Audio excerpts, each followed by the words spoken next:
एक गलती की वजह से आपका होम लोन या पर्सनल लोन रिजेक्ट हो सकता है। अगर आप भी लोन लेने जा रहे हैं तो अगले 5 मिनट आपके लिए बहुत महत्वपूर्ण हो सकते हैं। नमस्कार, मैं महीप पारिक हूं और इस चैनल पर हम सिबिल, बैंकिंग और लोन से जुड़ी हुई आसान और भरोसेमंद जानकारियां साझा करते हैं। सबसे पहले सिबिल स्कोर क्या है? सिबिल स्कोर एक 3 अंकों का स्कोर होता है जो 300 से 900 के बीच में होता है। यह बताता है कि आपने इससे पहले अपने लोन और क्रेडिट कार्ड का भुगतान कितनी जिम्मेदारी से किया है। अब बात आती है कि एक अच्छा सिबिल स्कोर कितना होता है।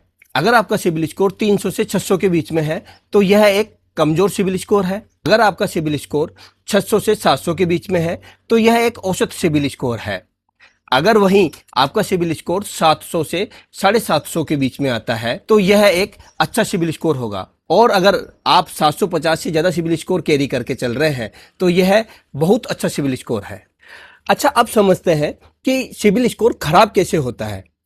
ईएमआई का लेट होना, क्रेडिट कार्ड का ज़्यादा उपयोग करना, बार बार लोन के लिए अप्लाई करना और सिबिल में इंक्वायरी पैदा करना, या फिर आप अपने लोन को डिफॉल्ट कर जाते हैं। इन कारणों की वजह से आपका सिबिल स्कोर डाउन होता है और खराब होता है।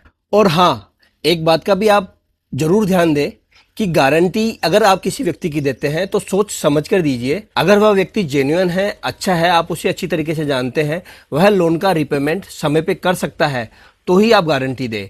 क्योंकि अगर आपने गारंटी दी है और उसने समय पे लोन का भुगतान नहीं किया है तो उससे आपकी सिबिल भी इम्पैक्ट होगी। अब हम जानते हैं कि स्कोर को कैसे सुधारें या कैसे हेल्दी रख सकते हैं। सबसे पहले हमें ईएमआई का भुगतान समय पे करना है और जो क्रेडिट कार्ड हम यूज ले रहे हैं वह अपनी लिमिट से 30% से ज़्यादा नहीं होने चाहिए।